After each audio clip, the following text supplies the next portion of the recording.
brought to you by Nova शुद्ध घी। जब जब खाए दिल खुश हो जाए, सदियों का नोवा शुद्ध देसी घी, सपना स्वस्थ भारत का। I love घी घी घी घी घी घी। बिहार विधानसभा चुनाव को लेकर महागठबंधन अब तेजस्वी यादव के सीएम चेहरे के तौर पर उम्मीदवारी का ऐलान करने जा रहा है। यानी कि महागठबंधन के सीएम चेहरे के उम्मीदवार होंगे तेजस्वी यादव। महागठबंधन में लगातार पेंच फंसा हुआ था, ना तो सीएम चेहरे पर बात बन रही थी और ना ही सीट शेयरिंग को लेकर कोई ऑफिशियली जानकारी दी जा रही थी। हालांकि 243 सीटों पर महागठबंधन की ओर से 254 उम्मीदवारों ने नामांकन किया है। पार्टी की अब लगातार कोशिश है महागठबंधन के दलों की कि जिन सीटों पर फ्रेंडली फाइट की स्थिति है उन्हें मैनेज किया जाए।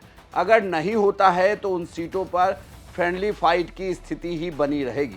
कांग्रेस की तरफ से अशोक गहलोत ने पूरा स्टेप लिया। अशोक गहलोत लालू परिवार से मिले, लालू यादव से मिले, तेजस्वी यादव से मुलाकात हुई, राबड़ी देवी से मुलाकात हुई, कृष्णा अल्लावरू भी उनके साथ थे।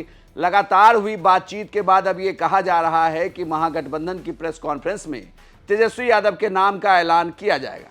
ऐसा इसलिए भी है क्योंकि महागठबंधन की प्रेस कॉन्फ्रेंस के लिए जो मंच बनाया गया है उस मंच पर पीछे की तस्वीर में तेजस्वी यादव की ही तस्वीर लगी हुई है, जिसपे लिखा हुआ है बिहार मांगे तेजस्वी सरकार, चलो बिहार, बिहार बदले।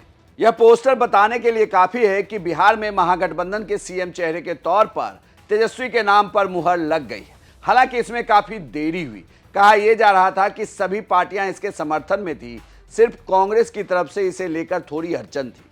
दरअसल कांग्रेस ये चाहती थी कि सीट शेयरिंग का पूरा मामला सुलझ जाए, उसके बाद ही सीएम चेहरे को लेकर बातचीत हो।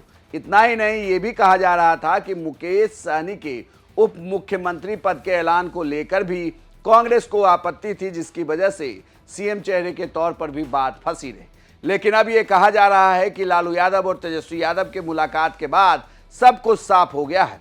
प्रेस कॉन्फ्रेंस में तमाम सवालों के जवाब दिए जाएंगे कि कितनी सीटों पर फ्रेंडली फाइट होगी और महागठबंधन आगे चुनाव प्रचार के लिए कैसे उतरेगा। यह भी कहा जा रहा है कि महागठबंधन का एक मैनिफेस्टो भी आ सकता है, यानी कि ऐलानों की वो झड़ी जिसे महागठबंधन की सरकार बनने के बाद पूरा किया जाने का वादा किया जाएगा। हालांकि तेजस्वी यादव आए दिन नई नई योजनाओं को लेकर ऐलान कर रहे हैं। उनका साफ साफ कहना है कि अगर उनकी सरकार बनती है तो बिहार में हर परिवार को सरकारी नौकरी दी जाएगी। इतना ही नहीं, संविदा कर्मियों की भी नौकरी पक्की कर दी जाएगी। कम्युनिटी मोबिलाइजर यानी कि जीविका दीदी का में काम कर रहे वो सदस्य जिनका काम जीविका दीदियों को जोड़ना होता है, उन्हें भी सरकारी नौकरी दी जाएगी। लगातार ऐलानों के बाद अब सबसे बड़ा ऐलान होने जा रहा है महागठबंधन के सीएम चेहरे के तौर पर। तो अब इसे सीधे तौर पर देखिए कि चुनाव में सीधी लड़ाई नीतीश कुमार वर्सेस तेजस्वी यादव की हो गई है।